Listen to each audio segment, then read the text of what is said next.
Ya, baik. Selamat pagi semuanya. Assalamualaikum warahmatullahi wabarakatuh.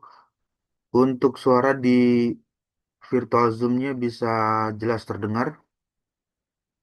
Terus Pak, Ya, yang sudah hadir ya di pagi hari ini untuk mata kuliah HVAC, Heat Ventilating Air Conditioning, bisa mengaktifkan on cam-nya untuk dokumentasi awal ya dari perkuliahan pada pagi hari ini pada mata kuliah HVAC. Oke, baik. Nah, di pertemuan hari ini saya akan menyampaikan beberapa materi ya yang nanti juga bisa menjadi bahan diskusi. Kemudian di bagian selanjutnya setelah saya menyampaikan materi akan dilanjutkan dengan diskusi juga ya, diskusi dari kelompok yang akan melakukan presentasi. Nanti untuk kelompok yang akan melakukan presentasi bisa sudah mempersiapkan materinya, yaitu melakukan review artikel ya yang kemarin sudah dibagikan. Artikelnya berhubungan dengan HVAC.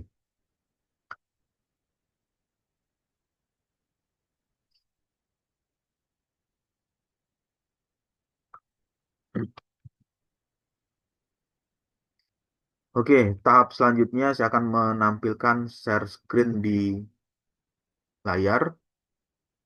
Yang pertama, share screen-nya apakah sudah bisa terlihat tampilannya di layar? Pak, Sudah ya, sudah bisa keluar. Oke, baik. Nah, ini merupakan materi lanjutan ya, lanjutan atau materi yang berlanjut dari pertemuan di minggu lalu. Di minggu sebelumnya kita sudah menceritakan atau membahas mengenai HVAC. Nah, HVAC itu intinya adalah membuat untuk adanya kenyamanan sehingga dengan kenyamanan ini bisa meningkatkan produktivitas. Oke, lalu yang berikutnya adalah beberapa jenis HVAC yang umumnya ada dipergunakan. Ini jenis jenis dari HVAC. Yang pertama ada namanya Central HVAC. Ini bisa terlihat di bagian ini. Central HVAC ini merupakan sistem HVAC yang sering kali ditemukan. Jadi sering kali ditemukan umumnya berada pada gedung perkantoran ya, gedung perkantoran, gedung yang cukup besar space-nya. Kemudian selain di gedung perkantoran juga ada di rumah sakit, di mall juga sering kali diinstalasi untuk sentra HVAC. Sistem ini memiliki komponen utama, ada chiller, kemudian AHU, air handling unit, ducting, dan termostat. Termostat itu fungsinya untuk mengatur seberapa besar suhu atau kelembapan yang dikeluarkan di dalam ruangan tersebut. Berikutnya split. Beda beda bedanya apa antara yang sentral dengan yang split. Nah, kalau yang split ini umumnya digunakan pada bangunan yang relatif lebih kecil. Jadi dibagi-bagi ya. Misalnya ada room satu, room 2, room 3, room 4, dan room 5. Ruang satu, ruang 2, ruang 3, sampai ruang 5. Jadi antara ruang satu dan ruang 2 ini dibagi sistem HVAC-nya. Seringkali ditemukan di bagian ini adanya di rumah, rumah tinggal dan di apartemen. Di apartemen ini di apartemen itu seringkali juga dipasang Jenisnya adalah HVAC yang modelnya dibagi ya, di split HVAC system. Sistem ini terdiri dari bagiannya ada unit indoor dan outdoor yang terhubung dengan pipa refrigeran dan kabel listrik. Oke, lalu yang berikutnya di bagian selanjutnya ada beberapa jenis HVAC yang umum digunakan. Ada package HVAC system, merupakan sistem yang digunakan pada bangunan komersil dan industri pabrik. Kalau di yang tadi untuk split itu di ruangan ya, kemudian ada sentral HVAC, tapi ini ada HVAC ini dilakukan instalasi untuk bangunan komersial dan industri. Sistem ini terdiri dari unit indoor dan outdoor. Kemudian heat pump HVAC merupakan sistem HVAC yang efisien dan umum digunakan pada bangunan yang membutuhkan kondisi pendinginan ya. Jadi ada bangunan atau gedung yang membutuhkan udara yang dingin atau kondisi yang cukup hangat atau membutuhkan pemanasan.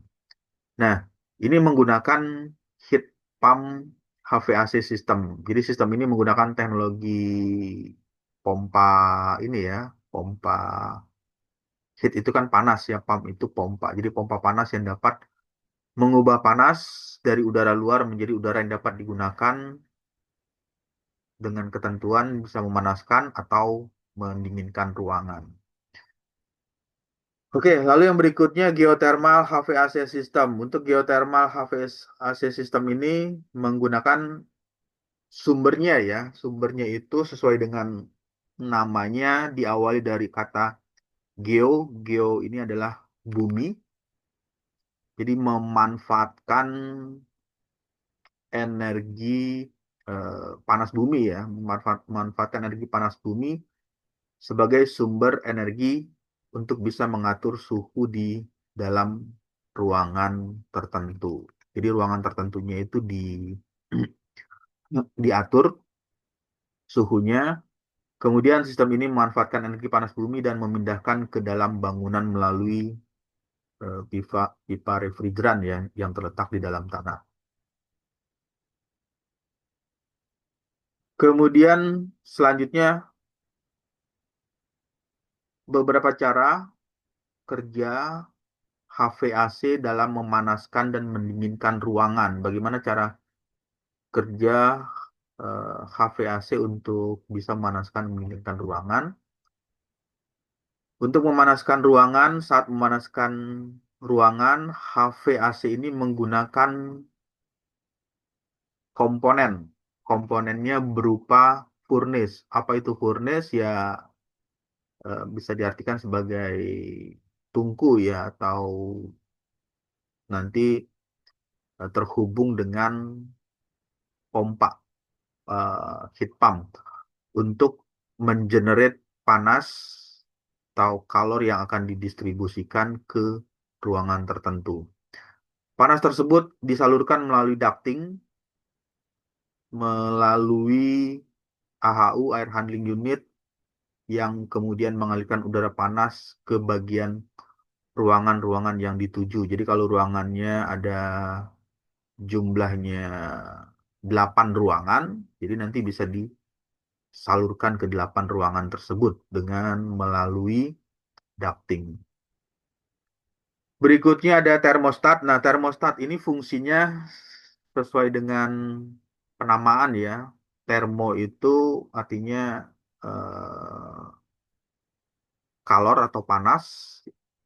Stat ini ya kontrolnya. Jadi berfungsi untuk men-set panas atau suhu yang diinginkan. Sehingga panas dapat dipertahankan dengan kondisi steady state. Jadi kondisinya itu dalam kondisi steady. Jadi tidak mengalami penurunan atau penaikan temperatur. Jadi kalau misalkan ya, dinginkan ruangan dengan temperaturnya itu pada suhu 35 derajat Celcius, ya artinya selama termostat ini di setting 35, maka suhu yang ada di ruangan tersebut dijaga konstan pada suhu 35 derajat. Oke, lalu yang berikutnya, eh, ini masih kelanjutan ya, untuk HVAC dalam hal ini memanaskan atau mendinginkan ruangan. Saat mendinginkan ruangan, sistem HVAC menggunakan komponen lainnya, ada seperti air conditioner untuk mengeluarkan panas dari udara dari mengeluarkan panas dari udara di dalam ruangan. Kemudian udara panas tersebut disalurkan melalui ducting. Jadi ducting ini adalah saluran ya, saluran berupa pipa, pipa yang berbentuk persegi atau lingkaran, pipa refrigeran menuju ke unit outdoor yang terletak di luar bangunan. Kemudian udara yang didinginkan ini disalurkan kembali ke ruangan melalui ducting atau fan. Fan ini kipas. Tujuannya kenapa dipasang kipas atau fan? Ya, dengan bantuan fan atau menambahkan kipas ini bisa memberikan peningkatan gaya dorong ya, gaya dorong udara yang akan disalurkan di dalam ruangan tersebut. Jadi fungsi dari fan ini ya sebagai pendorong udaranya supaya bisa disalurkan di dalam ruangan yang dituju. Kemudian di bagian berikutnya ada namanya sirkulasi udara. Bagaimana HVAC ini memanaskan dan mendinginkan udara? Ini menggunakan sirkulasi udara. Selain memanaskan dan mendinginkan ruangan, HVAC juga bertugas untuk mengatur mengatur sirkulasi udara ya. Nah, yang menjadi ininya konsennya kenapa harus dilakukan sirkulasi?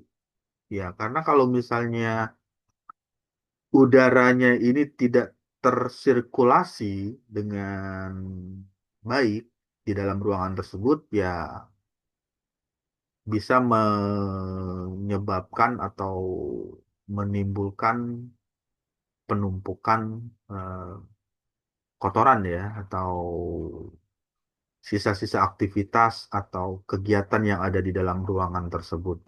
Misalkan ruangan ini dipergunakan untuk melakukan eh, pemanasan atau memasak atau untuk berkegiatan di ruangan yang menghasilkan eh, debu atau menghasilkan kotoran udah berupa udara yang dikeluarkan.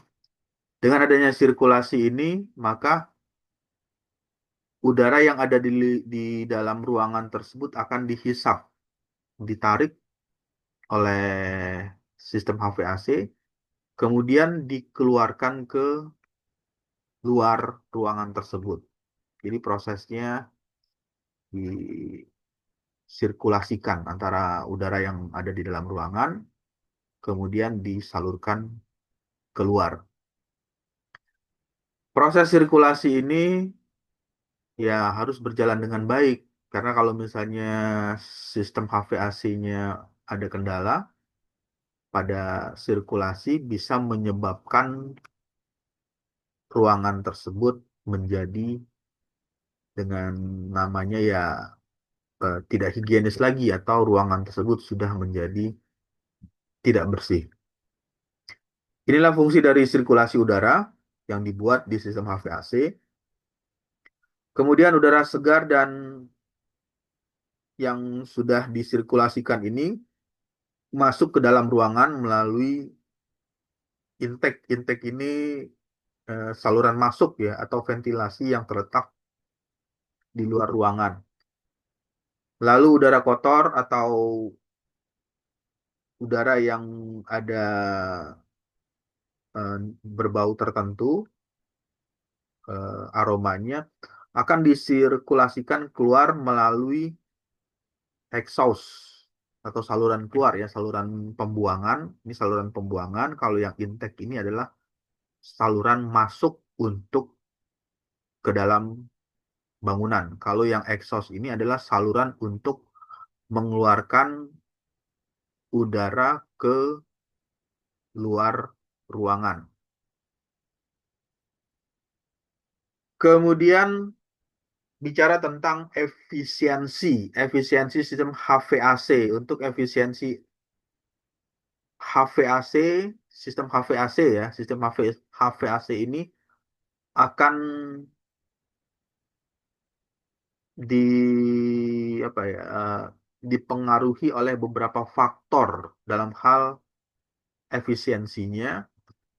Yang pertama, bagaimana menentukan atau memilih peralatan peralatan HVAC yang tepat atau yang sesuai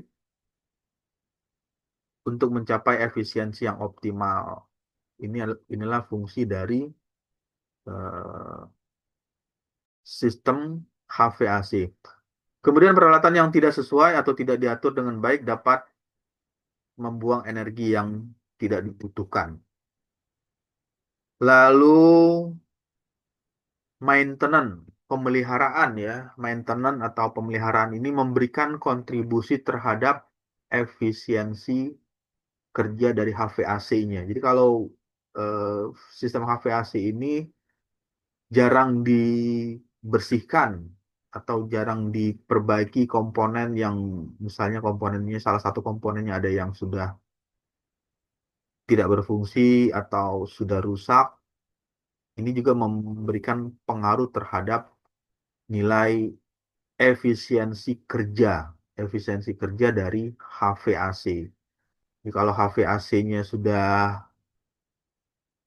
tidak efisiensi lagi, yang perlu dilakukan pengecekan adalah bagian-bagian ini, apakah peralatannya sudah tepat yang digunakan atau sesuai dengan yang diperlukan. Kemudian apakah proses pemeliharaan, pembersihan HVAC ini sudah dilakukan secara rutin, misalnya 1 bulan sekali atau 2 bulan sekali, apakah itu sudah dilakukan? Nah, jika jika hal ini eh, tidak dilakukan, bisa memberikan pengaruh terhadap efisiensi kerja dari HVAC tersebut. Lalu yang berikutnya pengaturan suhu yang tepat. Untuk suhunya juga harus diatur. Suhu yang tepat, pengaturan suhu yang tepat dapat mengurangi penggunaan energi. Sebagai gambaran awal, seperti apa pengaturan suhu? Misalkan di dalam ruangan ya, di dalam ruangannya itu dibutuhkan untuk kerja di dalam ruangan atau melakukan aktivitas di dalam ruangan memerlukan suhu 25 ya, 25 derajat Celcius. Nah, yang perlu dilakukan adalah menyesuaikan. Jadi kalau misalnya membutuhkan suhunya rendah, lebih rendah di 25 ya, di settinglah di 25 derajat Celcius. Tidak perlu harus misalkan mendinginkan lebih dingin lagi sampai temperatur eh, 10 derajat Celcius atau 12 derajat Celcius. Artinya kalau misalnya ada perbedaan ya, perbedaan suhu ya, misalnya Suhu yang bekerja dengan HVAC dengan temperatur 25 derajat Celcius, lalu ada HVAC yang bekerja pada suhu 10 derajat Celcius. Ini mempunyai perbedaan, perbedaan dalam hal penggunaan energinya. Jadi penggunaan energi yang dibutuhkan, penggunaan eh, suhu yang ditentukan juga memberikan kontribusi terhadap efisiensi sistem HVAC.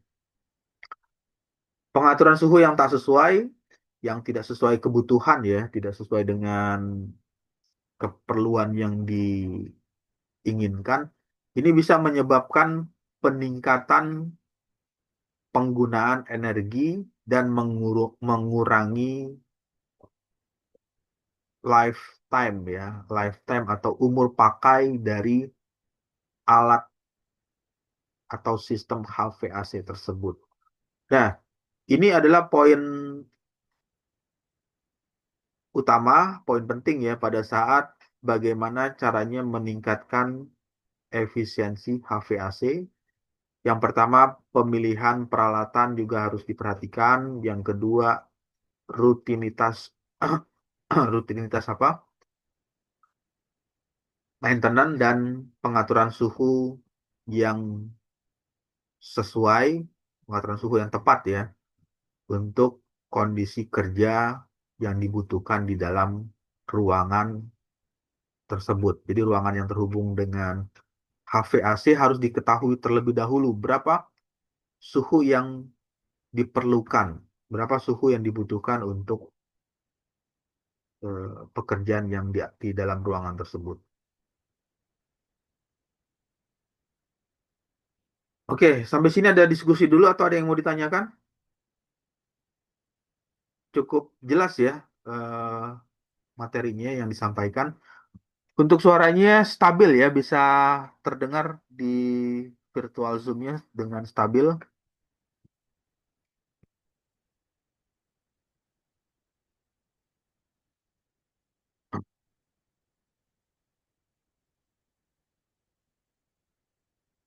Oke, lalu yang berikutnya, kemudian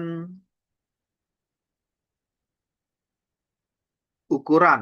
Ukuran sistem HVAC yang tepat, ukuran ini memberikan kontribusi ya, penggunaan. Misalkan ya, ruangan yang kecil, ruangan yang kecil itu tidak perlu dipasang HVAC sentral. Nah, itu adalah penggunaan ukuran. Jadi kalau ukuran ruangannya kecil, ya tidak tidak juga harus memasang HVAC yang eh, terlalu besar atau bahkan sebaliknya. Ruangan yang besar tetapi dipasang sistem HVAC yang kecil.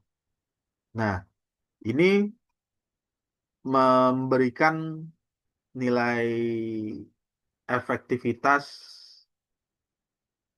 input dan output ya. Jadi kalau bicara tentang efisiensi itu perbandingan antara input dan outputnya. Kalau misalnya inputnya lebih besar, sedangkan outputnya kecil yang dikeluarkan, ini eh, kurang efisien atau tidak efisien.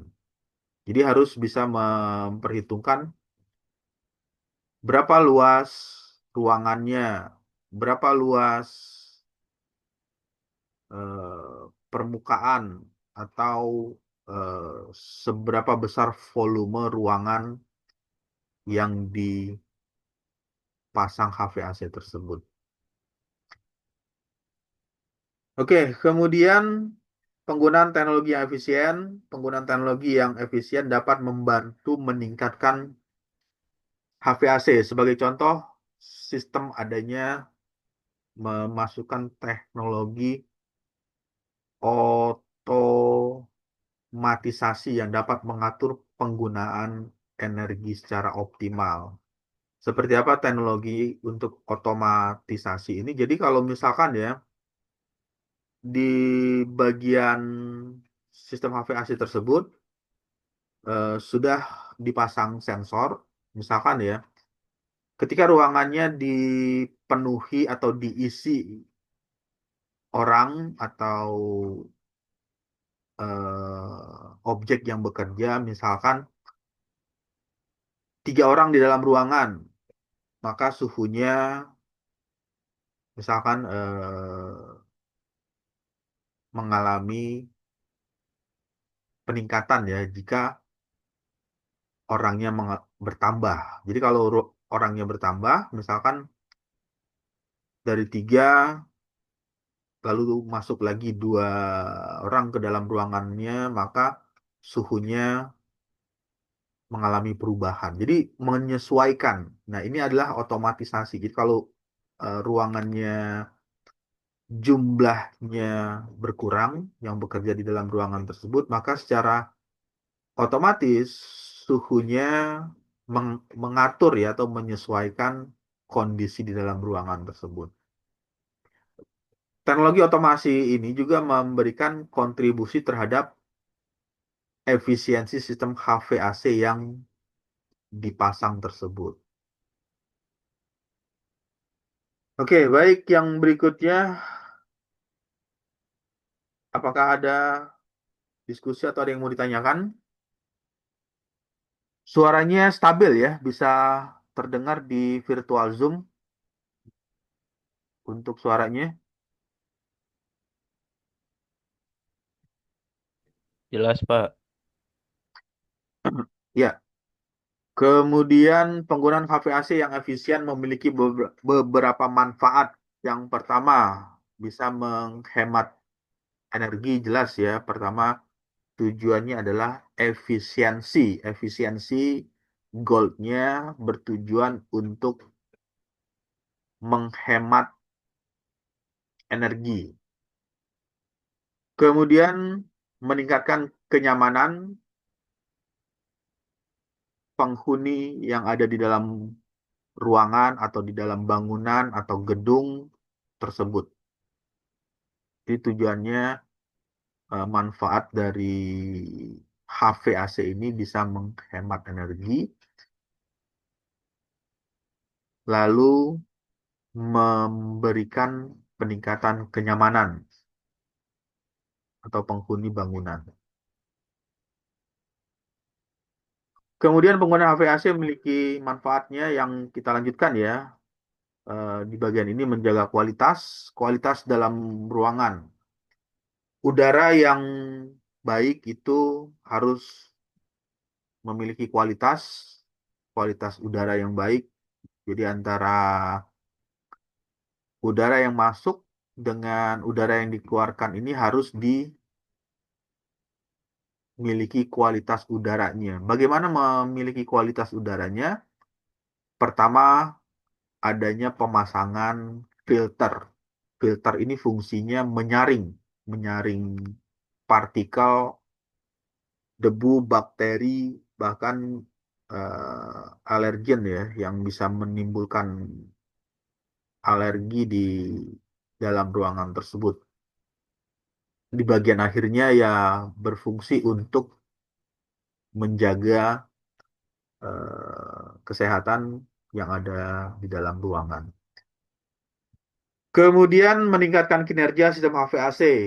Untuk meningkatkan kinerja sistem HVAC ini, pengguna sistem HVAC yang efisien dapat meningkatkan kinerja secara keseluruhan. Jadi secara keseluruhan itu setelah HVAC ini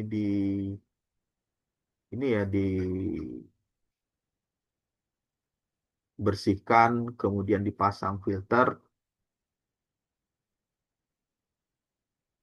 bisa juga memberikan peningkatan kinerja sistem HVAC.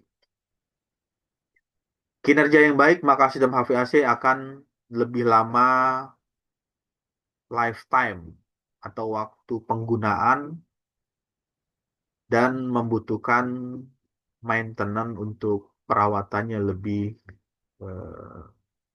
lebih rendah.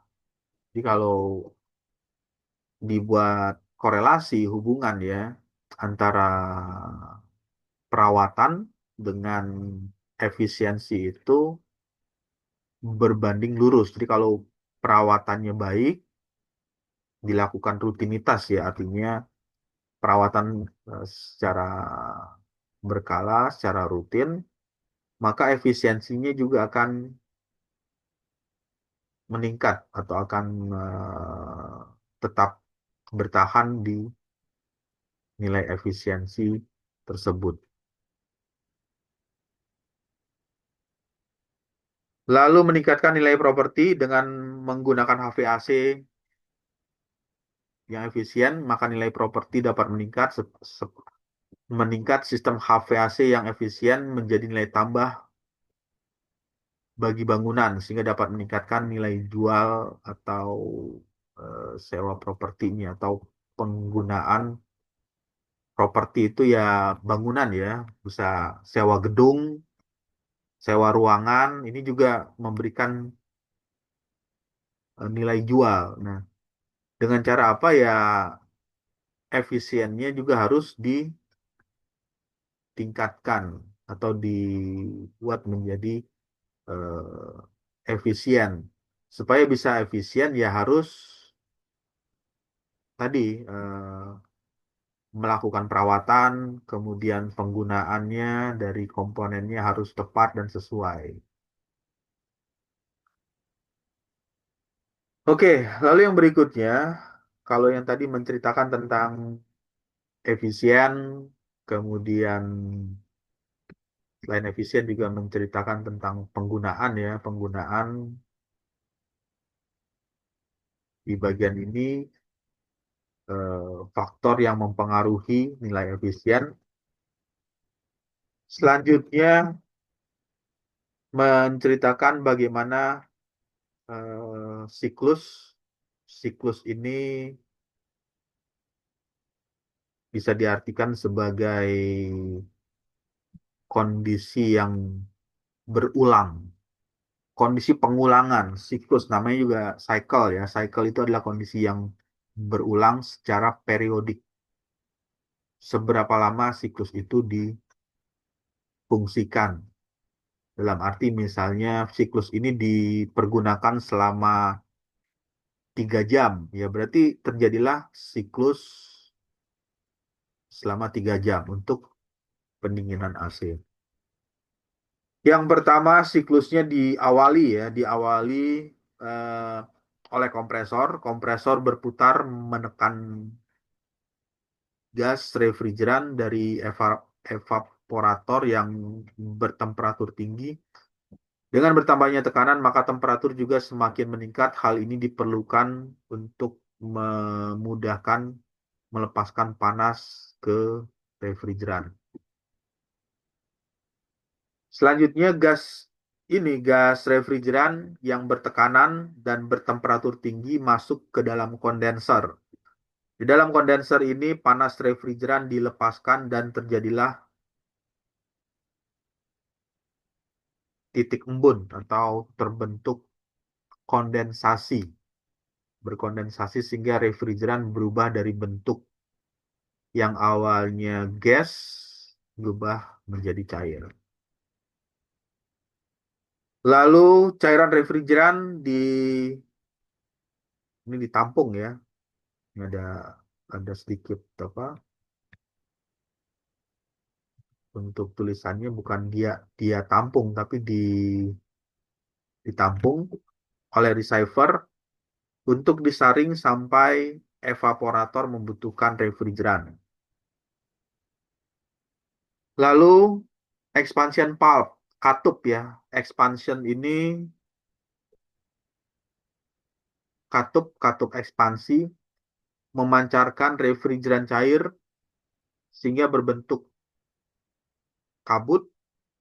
Kabut ya, kabut itu ya partikel, partikel yang droplet ya, partikel berbentuk partikel air dan cairan yang bertemperatur rendah dengan tekanannya rendah. Gas refrigeran yang dingin dan berembun ini mengalir ke dalam evaporator untuk mendinginkan udara yang mengalir melalui eh, sela-sela ya. Sela-sela itu artinya bagian-bagian eh, fin evaporator sehingga udara tersebut menjadi dingin yang akan ditekan oleh blower ke ruang kendaraan. Ini ilustrasinya di paling mudah ya. Paling mudah itu ya simpelnya ya berada di dalam ruang apa di dalam kendaraan. Tapi pada intinya ya hampir sama antara siklus HVAC yang ada di gedung, gedung, gedung atau perkantoran atau apartemen itu hampir sama dengan siklus pendingin AC yang ada di kendaraan bermotor seperti mobil ya. Mobil itu kan eh, kendaraan. Jadi siklusnya hampir sama, cuman beda. Yang berbeda adalah size-nya, ukuran ukuran ruangan yang akan didinginkan. Kalau gedung kan volumenya besar, luas. Kalau kendaraan, kendaraan ya biasanya bisa diisi oleh 8 orang atau sampai 10 orang. Nah, itu adalah yang membedakan antara eh, gedung dengan kendaraan. Tapi pada intinya siklusnya hampir sama. Kemudian yang keenam ini gas refrigeran kembali ke kompresor untuk dicairkan kembali ke kondenser. Itu adalah cycle yang terjadi di sistem pendingin AC. Lalu yang berikutnya ada pendinginan. Untuk pendinginan yang biasa dikenal dengan nama refrigerasi, refrigerasi atau proses mendinginkan, proses pendinginan. Pendinginan pendinginan ini juga membutuhkan proses ya, membutuhkan waktu. Jadi ada hubungan antara nilai T-nya, nilai temperaturnya, berapa waktu yang diperlukan untuk proses pendinginan. Proses ini akan membuat keadaan di mana temperatur bahan pendingin akan lebih rendah dari suhu sekitarnya, sehingga dapat melepaskan tenaga panas dari udara di sekitarnya. Kemudian bahan pendingin dirubah menjadi padat, cair, dan uap. Bahan ini dinamakan bahan ini dinamakan dengan nama refrigeran. Refrigeran banyak ya jenisnya, yaitu bahan pendingin yang digunakan untuk sistem pendingin. Oke, lalu yang selanjutnya adalah refrigeran. Refrigeran suatu zat pendingin yang memiliki kemampuan untuk bisa menyerap. Jadi refrigeran ini berfungsi atau memiliki kemampuan untuk menyerap dan melepaskan kalor dalam waktu yang di bagian ini cukup singkat, relatif singkat. Jadi menyerap panas atau melepaskan panas itu dengan refrigeran itu lebih cepat waktu yang dibutuhkan ya, mendinginkan. Perbedaan antara AC, air conditioning dengan kipas angin. Apa bedanya? Kalau kipas angin tidak menggunakan ini, tidak menggunakan refrigeran, dia hanya memanfaatkan putaran udara di sekeliling kipas fan ya, di sekeliling kipasnya atau di sekeliling fan tersebut.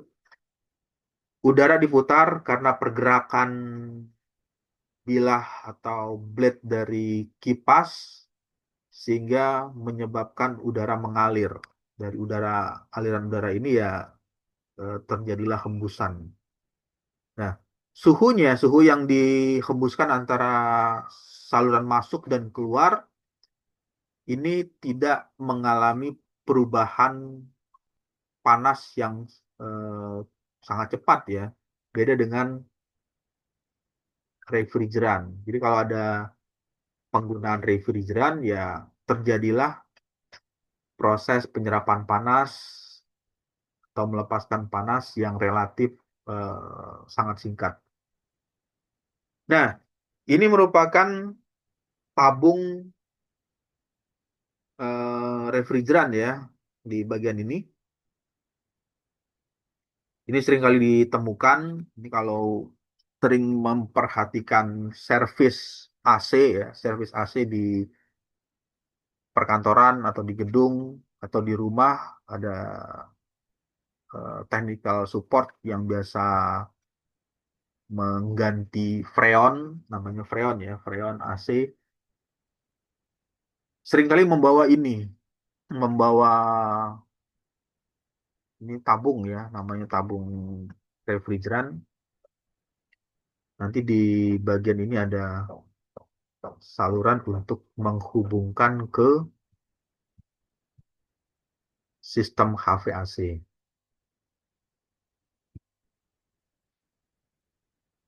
Ada juga yang refrigerannya berbentuk seperti ini, berbentuk botol.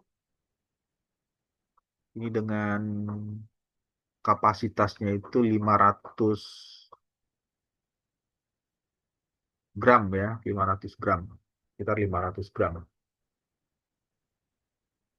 Untuk ininya, untuk eh, cairan atau refrigeran yang dipergunakan.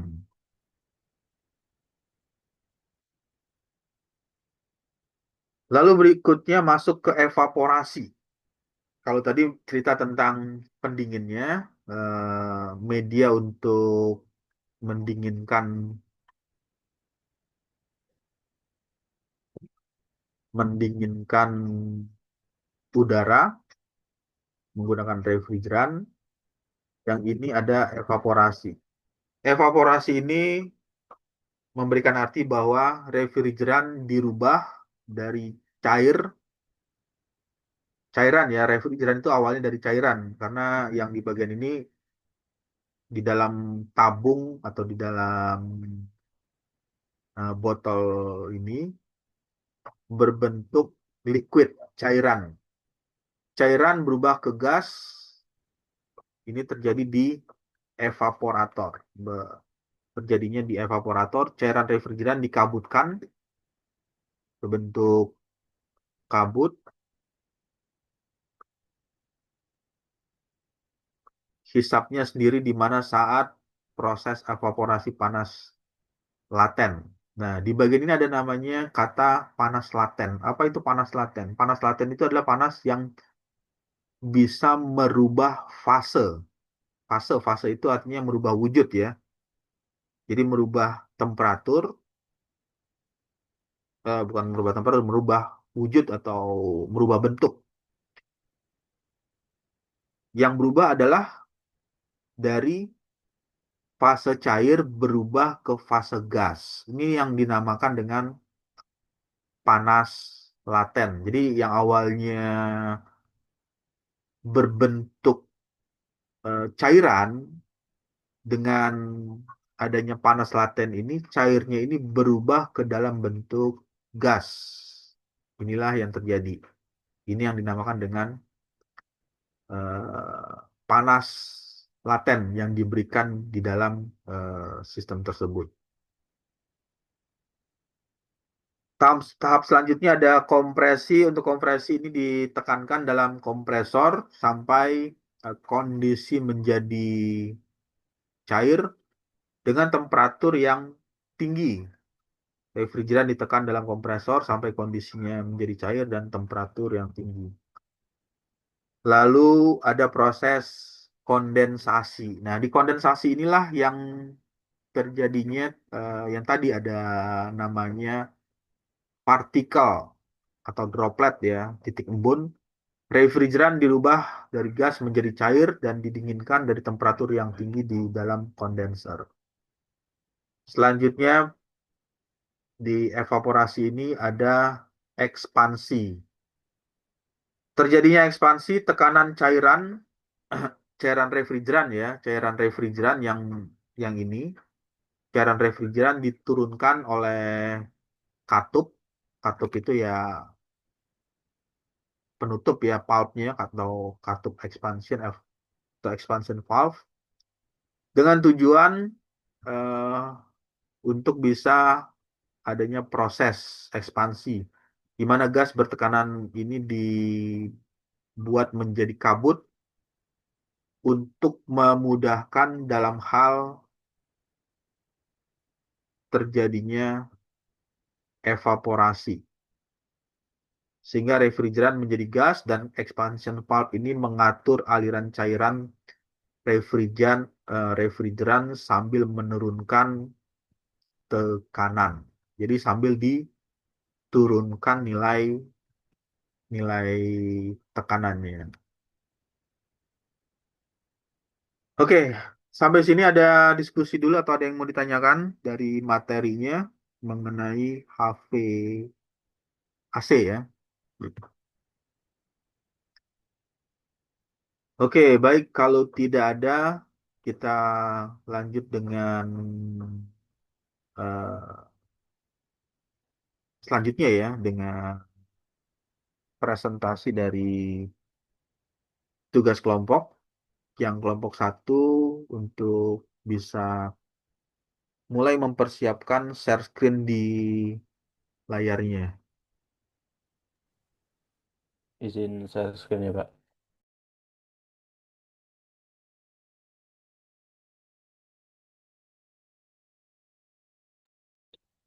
Izin Bapak, apakah udah terlihat untuk presentasinya? Ya, untuk tampilannya sudah terlihat bisa mengaktifkan ini ya on cam-nya supaya bisa terdokumentasi. Kelompok satu yang akan mempresentasikan dengan anggotanya Ahdan Rafiq Fadila dan Alfarel ya, Aki Prihantoro.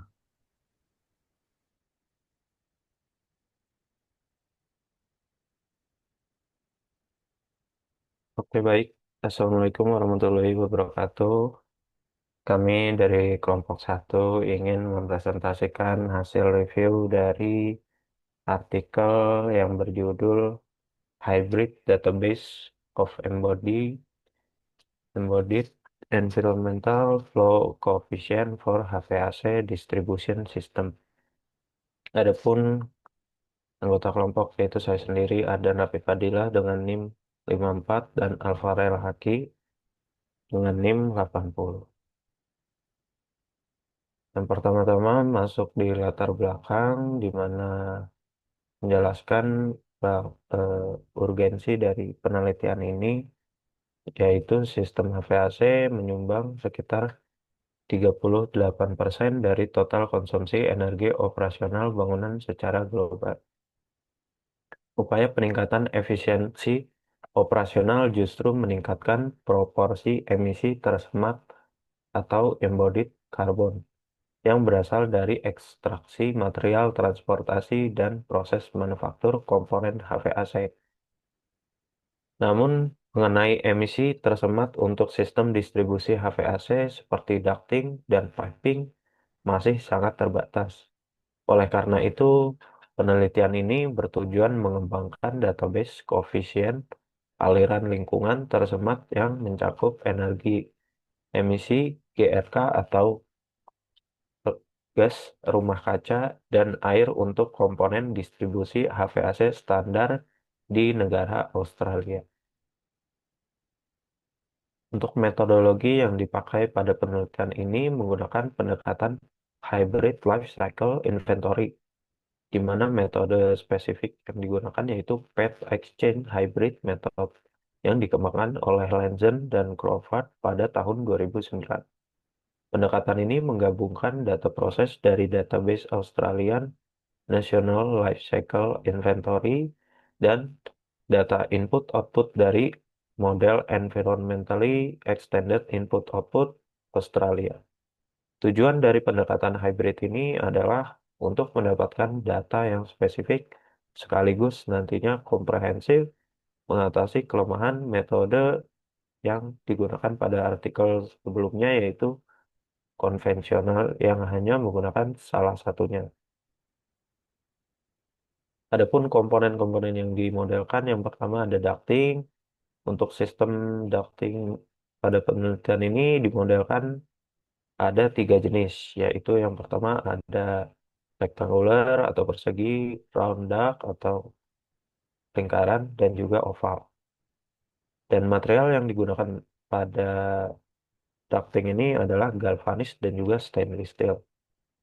Ukuran pada ducting ini sangat bervariasi, misalnya pada oval duct yaitu 150 dikali 500 mm hingga 600 dikali 2000 mm.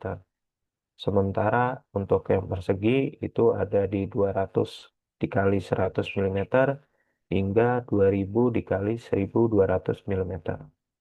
Untuk fitting duct yang digunakan pada komponen ini adalah model 90 derajat radius bending untuk ketiga jenis duct tersebut. Lalu ada yang kedua yaitu pemodelan pada lining dan piping. Untuk lining dan insulasi, material yang digunakan adalah glass wool dengan ketebalan 50 mm, 75 mm, dan juga 100 mm, sesuai dengan standar NCC tahun 2022.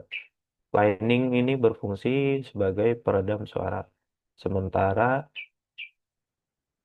insulasi berfungsi untuk mencegah kehilangan panas. Untuk sistem perpipaan, material yang dimodelkan mencakup tembaga, baja karbon, dan stainless steel. Sedangkan fitting pada pipa yang dimodelkan meliputi long radius elbow, equality, dan juga concentric. Bisa dilihat pada tabel 1 yaitu spesifikasi daripada komponen lining dan juga insulating.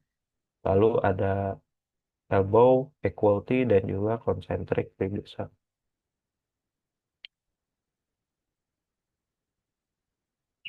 Format database. Database ini dirancang agar kompatibel dengan Building Information Modeling atau BIM. Koefisien aliran lingkungan disajikan dalam satuan yang memudahkan perhitungan langsung dari jadwal kuantitas BIM.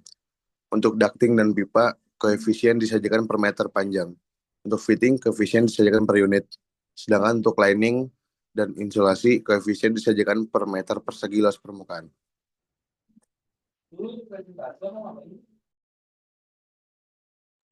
Studi kasus. Untuk menguji keandalan database, peneliti melakukan studi kasus pada bangunan retail besar di Australia dengan luas lantai 14.920 meter persegi. Sistem HVAC yang digunakan adalah variable air volume yang terhubung dengan rooftop unit. Tujuan dari studi kasus ini adalah untuk menguji cakupan database terhadap komponen nyata di lapangan dan menghitung emisi GRK tersemat dari sistem distribusi. Hasil cakupan database. Hasil studi kasus menunjukkan bahwa database mampu mencakup 80,3% massa ducts, 64,3% massa duct fittings, 100% massa lining, dan 32,2% massa insulasi. Secara keseluruhan, database mencakup 81,2% dari total massa sistem distribusi. Komponen yang tidak tercakup umumnya disebabkan oleh ukuran yang tidak standar, fitting yang kompleks seperti dan reducer, serta kurangnya data harga untuk komponen-komponen tersebut. Hasil emisi GRK tersemat. Dari studi kasus, total emisi GRK tersemat untuk tahap A1 hingga A3 adalah 21,4 kg CO2 per meter persegi. Kontribusi terbesar berasal dari ducts sebesar 70,8%, diikuti oleh lining sebesar 23,3%, serta fittings dan insulasi sebesar 5,9%. Ketika dibandingkan dengan database proses base dari Bersdal dan kawan-kawan, pendekatan hybrid menghasilkan nilai 3 hingga 6 kali lebih tinggi. Hal ini disebabkan karena metode hybrid mampu mencakup rantai pasok tidak langsung seperti aktivitas riset, pemasaran, dan administrasi yang tidak tercakup dalam metode proses based konvensional. Kesimpulan, jadi kesimpulannya adalah database hybrid ini merupakan database pertama untuk sistem distribusi AVAC di Australia yang mampu mencakup 81,2% masa sistem distribusi dalam studi kasus bangunan retail. Pendekatan hybrid terbukti lebih komprehensif dibandingkan metode konvensional dengan menghasilkan nilai 3 hingga 6 kali lebih tinggi. Database ini juga dirancang kompatibel dengan BIM untuk memudahkan integrasi dalam proses desain bangunan. Meskipun demikian, diperlukan pengembangan lanjutan untuk mencakup seluruh komponen HVAC termasuk sumber dan unit terminal.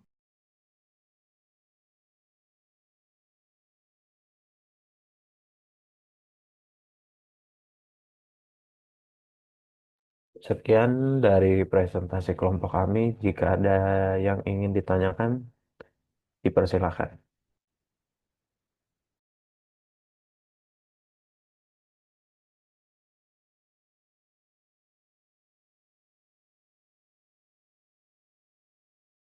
Ya, oke.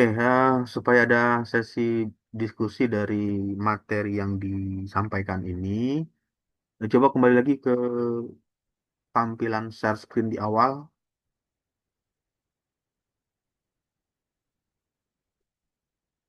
Nah, ini review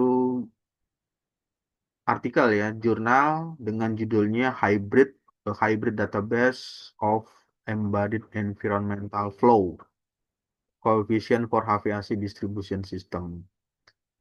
Kemudian untuk kelompok yang belum presentasi itu bisa memberikan umpan balik atau diskusi dari materi presentasinya supaya ada sesi diskusi ya, karena pada poin ini kan ada nilaian ya untuk tingkat keaktifan dari eh, yang hadir di virtual Zoom-nya. Untuk pertanyaannya bisa dimulai untuk memberikan pertanyaan.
Ya, bisa dimulai untuk pertanyaannya. Untuk Apa kata pertanyaan dengar? di, bisa dimulai ya. Boleh ke slide 4.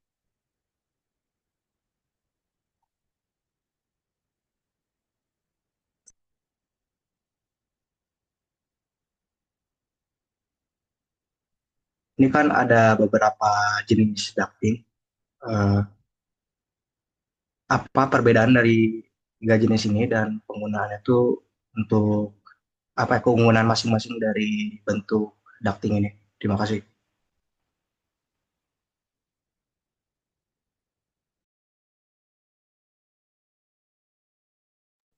Oke, baik. Saya izin menjawab. Untuk masing-masing dari eh, fungsi dari ducting ini, fungsinya biasanya memang menyesuaikan dari keadaan di lapangan. Biasanya memang kan struktur dari bangunan-bangunan itu memiliki struktur yang beda-beda. Nah, bentuk-bentuk ini dan ukuran-ukuran ini nantinya itu di-fitting atau disesuaikan efisiensinya juga terhadap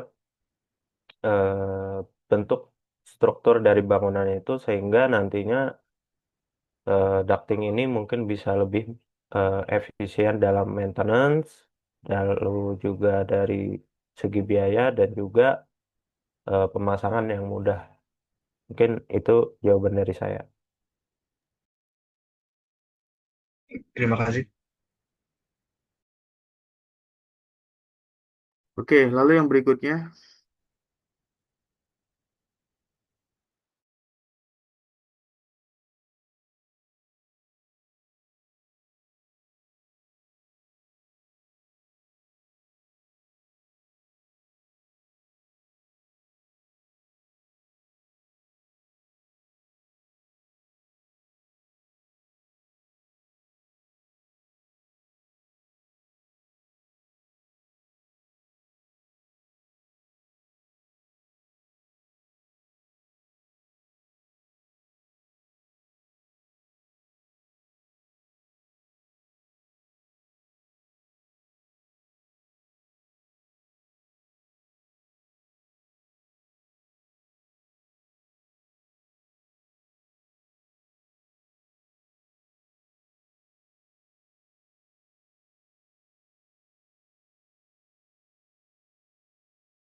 cukup kali ya Pak. Gimana untuk presentasinya? Untuk sesi tanya jawabnya mungkin diselesaikan aja karena belum ada pertanyaan lagi. Oke, berarti satu orang ya tadi yang udah dicatat untuk tingkat keaktifannya. Oke, kalau tidak ada untuk sesi diskusinya bisa ditutup dari presentasinya. Sekian dari kelompok kami, kurang lebihnya mohon maaf. Wassalamualaikum warahmatullahi wabarakatuh. Ya, waalaikumsalam warahmatullahi wabarakatuh. Nah, di bagian yang tadi untuk materi presentasi tadi ada hal yang mau didiskusikan atau ditanyakan mengenai efisiensi tentang refrigeran, kemudian efisiensi mengenai penggunaan HVAC, lalu bagian-bagian yang berpengaruh terhadap eh, sistem pendingin ya untuk HVAC tersebut. Oke, tidak ada ya. Kalau tidak ada, saya rasa cukup deh ya untuk siang hari ini. Untuk mata kuliah HVAC di bagian akhir, saya minta untuk bisa mengaktifkan on cam-nya supaya bisa terlihat untuk proses input absen ya. Untuk input absen mata kuliah HVAC.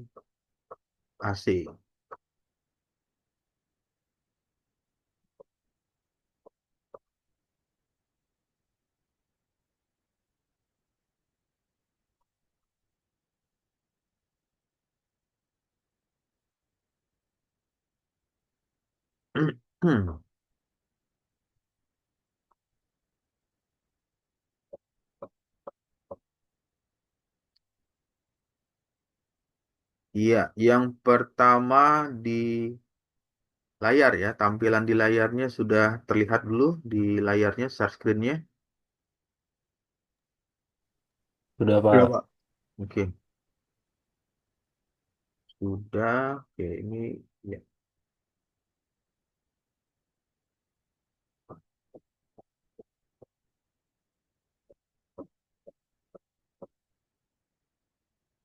Oke, yang pertama Ahdan Rafif Fadilah, ada ya? Hadir Pak. Oke.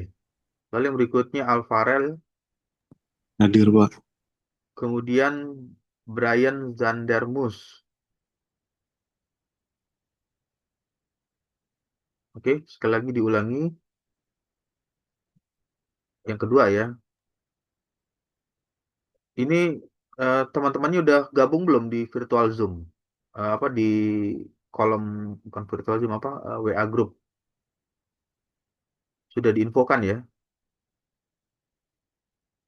Oke, sekali lagi diulangi Brian Zandermus. Oke, tidak ada ya. Lalu yang selanjutnya Cep Bubun Bunyamin. Hadir, Pak. Kemudian Fabio Akbar Alexa. Hadir, Pak. Lalu Fahrullah Ma'mun.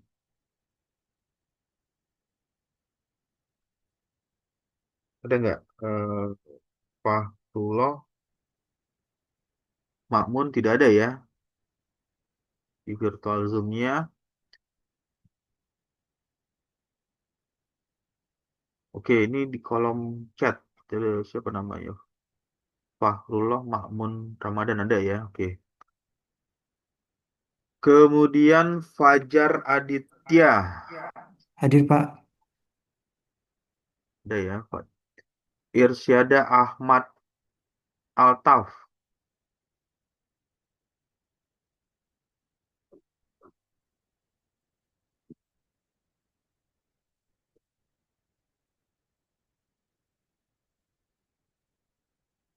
Ada siapa? Irsyada. Kemarin itu yang PKL siapa aja? Saya lupa namanya.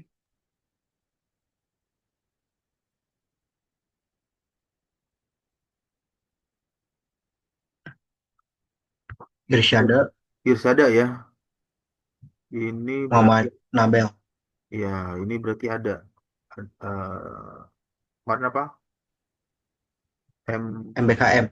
BKM BKM ya.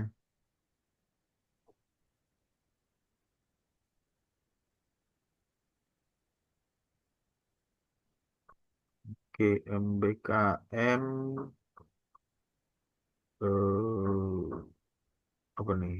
MBKM untuk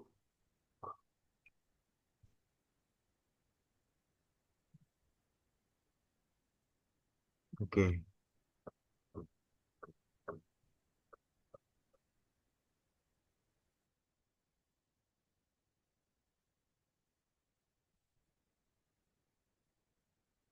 Lalu siapa? Jauza. Hadir, Pak. Ada ya. Oke.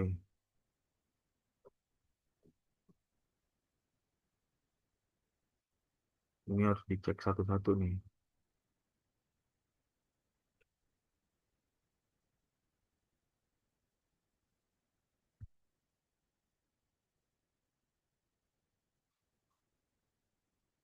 Ada ya. Terus Khalisa Nada Putri. Hadir, Pak. Oke, lalu yang berikutnya Maulana. Hadir, Pak. Ada ya. Muhammad Raka. Nah, ini Muhammad Raka ini apa ini di kolom chat? Ada ya. Oke. Kemudian Muhammad Nabil Pasya. Ada nggak? Muhammad MBKM juga, Pak. hmm? Nabil Pasya MBKM ya. Oke, Iya. berarti ini izin ada di MBKM.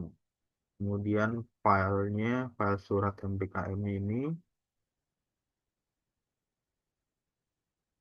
Oke.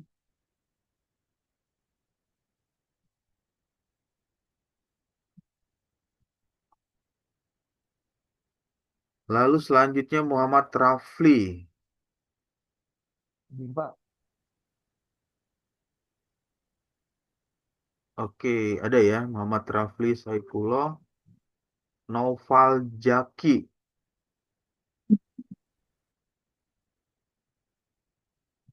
Naufal Jaki ini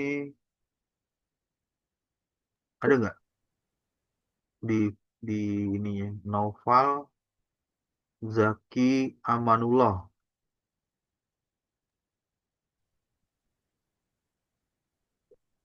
Tidak ada ya. Kemudian Raden Muhammad Gibran. Ini BKM ya. Iya, Pak. BKM berarti surat ininya konfirmasi magang ini.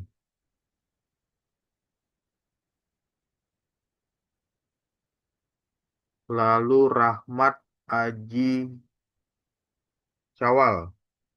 Hadir. Ada nggak? Rahmat Aji. Hadir, Pak. Hadir. Oke. Terakhir siapa? Randy. Randy ini MBKM juga ya? Iya, Pak. Oke. Iya, Pak. Randy ini MBKM.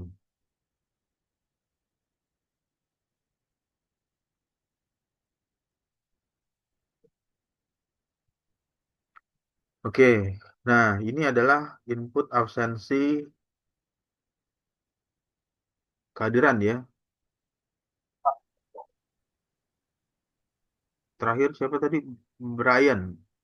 Ya, Pak, tadi saya kelempar, Pak. Kuotanya habis.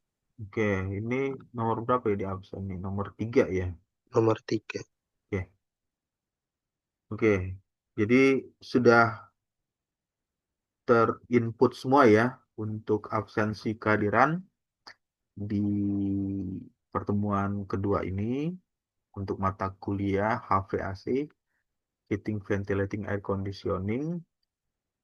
dengan jumlah yang terdaftar ya. Di sini ada 18 mahasiswa. Nanti untuk yang tidak hadir ya, ini sudah bergabung belum ya di WA Group ini? Tadi nama-namanya sudah semua ya kayaknya ya. Kalau dicek di WA Group, jumlahnya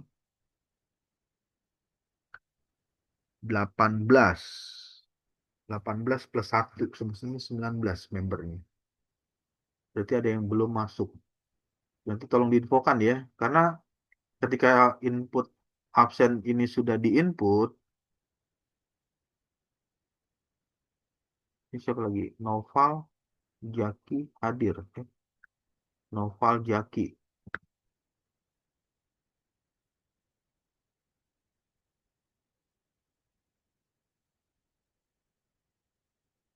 Oke, ini ya, Noval Jaki. Betul ya namanya, Noval Zaki. NIM-nya hadir ya. Oke, ini adalah input absen kehadiran ya, yang secara on the spot, saya input langsung di bagian ini untuk pertemuan mata kuliah heating, ventilating air conditioning di kelas A pada pertemuan kedua. Sudah semua ya, karena kalau sudah saya akan klik secara otomatis disimpan presensi absensi kehadiran untuk pertemuan kedua pada mata kuliah HVAC. Ya, oke. Berakhirnya input absen, ada pertanyaan yang mau ditanyakan untuk materi yang tadi. Kalau tidak ada, saya rasa cukup ya untuk materinya. Kemudian di bagian berikutnya untuk tugas mandiri nanti sering-sering membuka Google Classroom-nya. Jika ada dalam waktu 1 minggu ada tugas yang diupload atau eh, file yang diupload, berarti ada tugas mandiri selama 1 minggu tersebut. Tapi kalau tidak ada, berarti ya dalam minggu ini tidak ada tugas yang diberikan. Oke, baik. Tidak ada pertanyaan di siang hari ini untuk mata kuliah HVAC. Saya ucapkan selamat siang. Wassalamualaikum warahmatullahi wabarakatuh. Waalaikumsalam warahmatullahi Waalaikumsalam. Ya.